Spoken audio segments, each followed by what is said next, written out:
आरोग्यं धनसम्पदः लक्ष्मीः कौस्तुभपारिजातकसुरा धन्वन्तरिश्चन्द्रमा।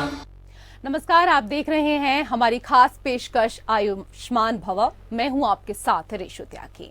अपने इस खास कार्यक्रम के जरिए हम आयुर्वेद पद्धति और प्राकृतिक चिकित्सा के जरिए उपचार के तरीके आपको घर बैठे बताते हैं। आज हम आपको योग के जरिए निरोग रहने का तरीका बताएंगे।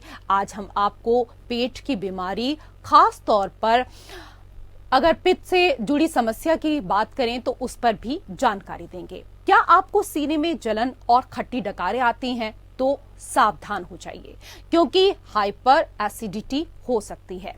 आयुर्वेद में हाइपर एसिडिटी को अम्ल पित्त कहा गया है और सामान्य भाषा में इसे पित्त बनना भी कहते हैं। अधिक मसालेदार, गर्म या तीखे भोजन के सेवन के कारण व्यक्ति को एसिडिटी हो जाती है। आयुर्वेद में दोषों के असंतुलन के कारण रोग उत्पन्न होता है। किसी दोष के अधिक बढ़ने या घटने के कारण दोष असंतुलित अवस्था में आकर रोगों की उत्पत्ति करते हैं। अम्ल पित्त में मुख्य रूप से पित्त दोष बढ़कर अम्लता उत्पन्न करता है, जिस कारण व्यक्ति को सीने में जलन और खट्टी डकारें आती हैं। आयुर्वेदीय उपचार सही खान पान और जीवन शैली का भी निर्देश देता है। अतः इसमें पित्त को कम करने वाले उपचार के साथ साथ पित्त को कम करने वाले आहार सेवन करने का भी निर्देश दिया जाता है। अगर उपचार करते समय सही आहार का पालन ना किया जाए तो रोग कठिन नहीं होता है। इसलिए आयुर्वेदीय उपचार में खान पान पर बहुत ज्यादा ध्यान दिया जाता है। जब पित्त बढ़ जाता है तो ये शरीर की पाचक अग्नि को नुकसान पहुंचाता है, जिससे भोजन ठीक से पच नहीं पाता है और एसिडिटी हो जाती है। आयुर्वेद में इसके उपचार की रामबाण विधि है। आज अम्ल पित्त से जुड़ी जानकारी और सलाह देने के लिए हमारे साथ हैं आयुर्वेद विशेषज्ञ डॉक्टर देवेंद्र चाहर जी। सर, बहुत बहुत स्वागत है आपका हमारे खास कार्यक्रम में। सर आगे। नमस्कार सर। जी नमस्ते सर। तो डॉक्टर चाहर राजस्थान आयुर्वेद विश्वविद्यालय जोधपुर में असिस्टेंट प्रोफेसर हैं। अपने 22 साल के कार्यकाल में आपने सेमिनार, वर्कशॉप, बहुत सारे कैंप्स और किताबें भी इस दौरान लिखी हैं। तो आप हमारे साथ इस कार्यक्रम का हिस्सा बनेंगे और आपकी जो समस्याएं हैं वो दर्शकों की समस्याएं उनको सुलझाने का आज डॉक्टर साहब काम करेंगे। तो हमारी फोन लाइंस खुल चुकी हैं, आप कॉल कर सकते हैं और टीवी स्क्रीन पर अब आपके नंबर चलने वाले हैं। फटाफट से इन दोनों नंबर को नोट कर लीजिए। कल्याणम् आरोग्यं धनसम्पदः लक्ष्मीः कौस्तुभपारिजातकसुरा धन्वन्तरिश्चन्द्रमा। तो डॉक्टर साहब, सबसे पहले जिस विषय पर आज हम बात कर रहे हैं, बहुत सारे लोग इसे पित्त के रूप में ही जानते हैं आम भाषा में, तो ये बताएं कि आखिरकार ये है क्या? जी मैम, एक सत्य तो ये है कि हमारे शरीर में पाचक पित्त होता है, जो कि हमारे भोजन को पचाने के लिए काम आता है। तो जब वो पाचक पित्त का स्वरूप बिगड़ जाता है तो वो पाचन प्रक्रिया को सम्यक रूप से नहीं कर पाता और उसका स्वरूप विदग्ध हो जाता है। और विदग्ध स्वरूप होने पर हम इसको एक डिजीज के रूप में, अम्ल पित्त के रूप में जानते हैं। जी डॉक्टर साहब, अम्ल पित्त जो है ये रोग है या फिर लक्षण है? अम्ल पित्त स्वरूप की अवस्था में तो एक लक्षण के रूप में होता है, लेकिन जब ये बार बार व्यक्ति को परेशान करता है तो एक रोग के रूप में कन्वर्ट हो जाता है। डॉक्टर साहब, विस्तार से आपसे जानना चाहेंगे कि इसके क्या क्या कारण हो सकते हैं जिस वजह से पित्त बनता है आखिरकार? पित्त की विकृति को करने वाले जो कारण है उनमें से हमारे जो आहार के जो नियम है उन नियमों का पालन न करके अगर हम विरुद्ध आहार का सेवन करते हैं, यानी कि ठंडी और गर्म चीजों को परस्पर मिलाकर खाते हैं, बासी चीजों को, विकृत चीजों को, बहुत भारी चीजों को अगर मिला के खाते हैं, और अगर हम बहुत ज्यादा खट्टी चीजें हैं जैसे तक्र है, या इसका दूसरा रूप सुरादी जैसे कांजी है का सेवन करते हैं या अल्कोहल का सेवन करते हैं और स्मोकिंग करते हैं, खाना खाने के तुरंत बाद बहुत ज्यादा मात्रा में पानी पीते हैं या इनडाइजेशन में भी दोबारा भोजन कर लेते हैं और भोजन के नियमों का पालन ना करते हुए बार बार हम कुछ ना कुछ खाते रहते हैं, तो हमारे शरीर में ये अम्ल पित्त उत्पन्न हो जाता है। डॉक्टर साहब, आपसे ये भी जानना चाहेंगे, अम्ल पित्त जो है वो किन लोगों को ज्यादा होता है, किन किन चीजों से होता है, ये तो आपने बताया, लेकिन क्या इसकी कोई अवस्था भी होती है कि जो बुजुर्ग हैं उनमें बहुत ज्यादा होता है? नहीं, ऐसा नहीं है, ये किसी भी उम्र में हो सकता है, विशेष करके तो युवा अवस्था में ये ज्यादा होता है। हम्म। और जो व्यक्ति बहुत ज्यादा तली हुए भुनी हुई चीजों को खाते हैं, स्मोकिंग करते हैं, अल्कोहल का सेवन करते हैं और तीखे और ज्यादा मिर्च मसाले वाले भोजन का सेवन करते हैं, उन लोगों को ये ज्यादा मात्रा में होता है। और या फिर जैसे कांजी है और बहुत ज्यादा खट्टी छाछ को जो लोग लेते हैं वो है, बहुत ज्यादा चाय या कॉफी का जो सेवन करते हैं, खास करके भूखे पेट का सेवन करते हैं, तो ये उन लोगों को ज्यादा होता है। मतलब पित्त बनने का जो सबसे बड़ा कारण है डॉक्टर साहब, वो हमारा खान पान ही है। अगर हम अपने खान पान को सुधार लें तो पित्त नहीं बनेगा और हमें एसिडिटी की जो समस्या है वो नहीं होगी। पित्त तो मैडम बनेगा, क्योंकि पित्त तो शरीर का एक भोजन को पचाने वाला मुख्य घटक है, हम्म। क्योंकि वही वो पाचक पित्त के रूप में हम इसको जानते हैं। लेकिन जब वही पाचक पित्त बिगड़ जाता है और स्वरूप छोड़ देता है, तो भोजन को पचाने की बजाय अम्ल पित्त रोग को उत्पन्न करने लग जाता है। हम्म। इसलिए पित्त का बनना तो ये स्वाभाविक प्रक्रिया और ये हमारे भोजन को पचाने में अहम घटक है या बहुत जरूरी तत्व है। हमें तो अपने खान पान को सुधार करके और अपने हैबिट्स को सही रखते हुए और अपने जितने भी बाद के जो फैक्टर्स हैं, जैसे सही समय पर सोना है, पानी का सही तरह से सेवन करना है, खाने का जो स्वरूप है उसको सही रखना है, तो उससे हम इसको नियंत्रण कर सकते हैं। जी, अम्ल पित्त से बचने के उपाय क्या कुछ हैं डॉक्टर साहब? क्योंकि तमाम दर्शक जो हैं हमारे इस कार्यक्रम को देख रहे हैं और उनकी जानकारी के लिए आप इसके बारे में थोड़ा और विस्तार से बताएं कि जो लोग बचना चाहते हैं इससे, उसके लिए वो क्या कुछ उपाय कर सकते हैं। बिल्कुल मैम, अम्ल पित्त से बचने का एक बहुत सबसे पहले तो यह है कि सुबह सुबह खाली पेट जो है चाय का सेवन न, क्योंकि चाय जो है तीक्ष्ण होती है और जिन व्यक्तियों को अम्ल पित्त की शिकायत है उनको ये इस अम्ल पित्त में बढ़ाने का काम करती हैं दोनों, चाय और कॉफी।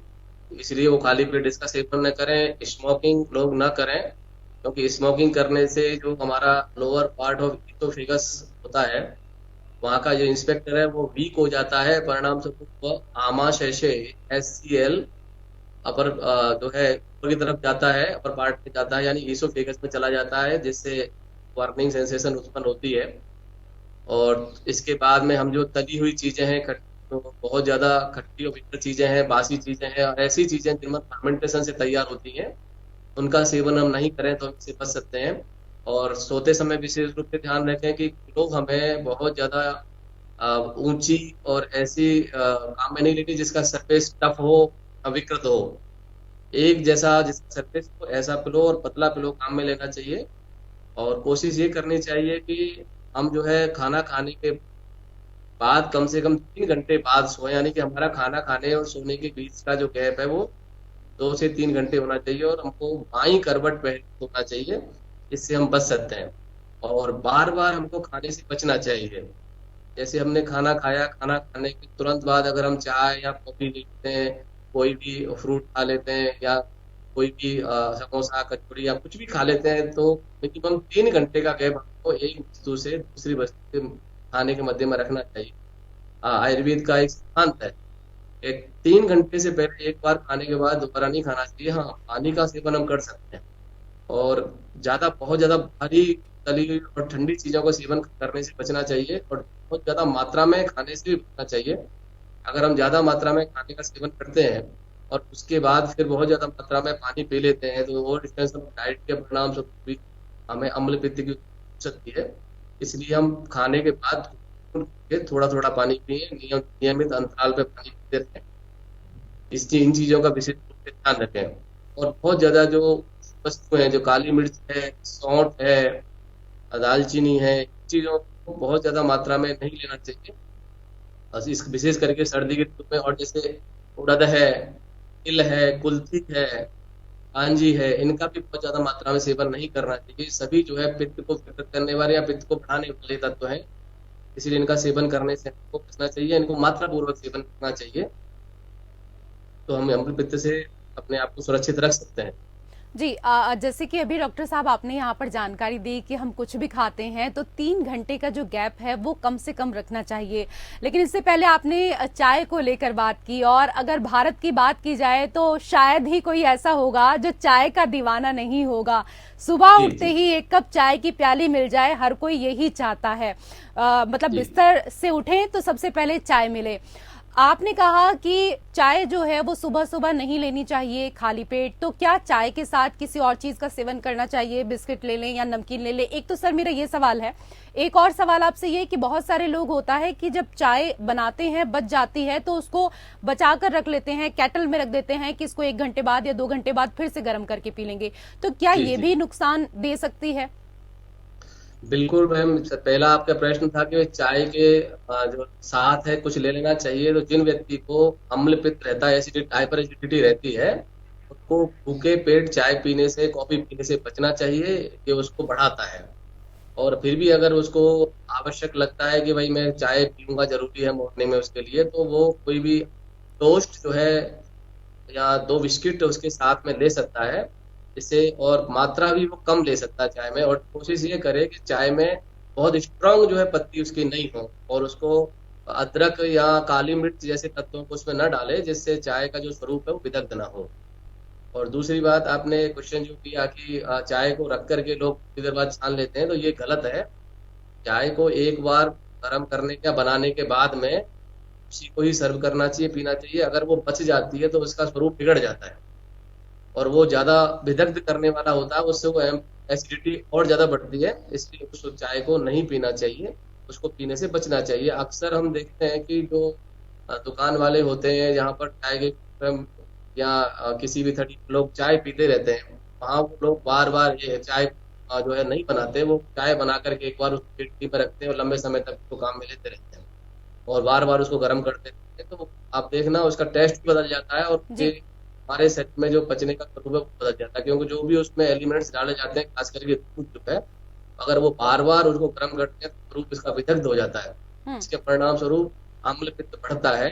इसलिए जिनको अम्ल पित्त है और स्वस्थ व्यक्ति को भी बार बार चाय को जो गर्म करने के उपरांत पीने का जो नियम है उसको छूट देना चाहिए। बिल्कुल सही आपने कहा। रखी हुई चाय पीने से टेस्ट जो है वो तो खराब होता ही है, इसके साथ ही आपकी सेहत के साथ भी खिलवाड़ हो सकता है, यानी कि आपकी सेहत बिगड़ सकती है। और लगातार इसके बारे में हमें जानकारी दे रहे हैं डॉक्टर देवेंद्र सिंह चाहर जी।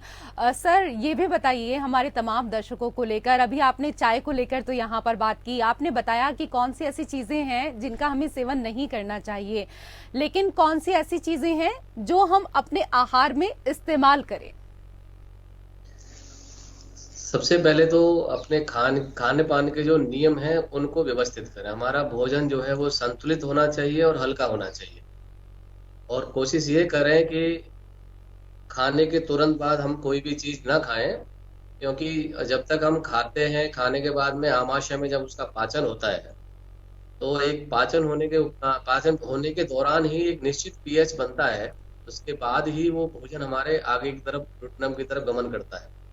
यदि हम बीच बीच में खाते रहते हैं तो उससे पीएच बिगड़ता रहता है। परिणाम स्वरूप आमाशय बार बार उसको पचाने के लिए HCl सीक्रेट करता रहता है, वो जिससे कि हमारे आमाशय में पित्त की मात्रा बढ़ती चली जाती है और जो अम्ल पित्त का स्वरूप ले लेता है।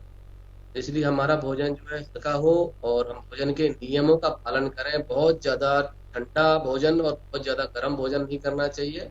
ये दोनों ही पदार्थ जो है ये शरीर के लिए और खास करके आमाशय के लिए इरिटेबल फैक्टर्स होते हैं।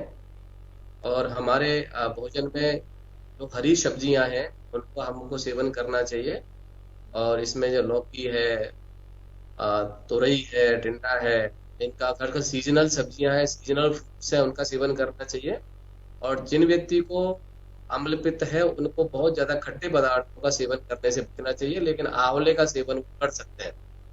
और अगर उनको बार बार अपच की प्रॉब्लम रहती है तो उस भोजन के साथ में भोजन को पचाने के लिए दीपन पाचन के स्वरूप में शुंठी का सेवन कर सकते हैं। और हमको जो है प्रातःकाल लगता है कि भाई हमको एसिडिटी हो रही है, हो जाती है, तो कुष्मांड या आमलकी का एक योग आता है, खंड आमलकी, जिसमें आंवला और मिश्री होती है, उसको वो काम में ले सकते हैं। मुलेठी जो है वो भी बहुत अच्छा इसमें रहता है, मुलेठी को हम काम में ले सकते हैं। लेकिन जिन व्यक्तियों को बार बार इसकी रिकरेंस होती है, बार बार अम्ल पित्त की उत्पत्ति होती है, उन व्यक्तियों को इसबगोल को मिश्री के साथ मिला करके अगर सेवन वो लोग करते हैं तो वो कर सकते हैं। तो खान पान में विशेष करके सलाद भी हम ले सकते हैं, लेकिन कोई भी ऐसा पदार्थ विशेष रूप से लेने से बचें जिनको पचने में जो बहुत भारी हो और जिसमें ऑयल ज्यादा मात्रा में हो और जो बहुत ज्यादा जो है बासी या बहुत ज्यादा खट्टा हो, उनको नहीं लेना। हम्म, ठीक है सर। सर एक सवाल और आपसे जानना चाहेंगे कि क्या अम्ल पित्त जो है वो असाध्य रोग है?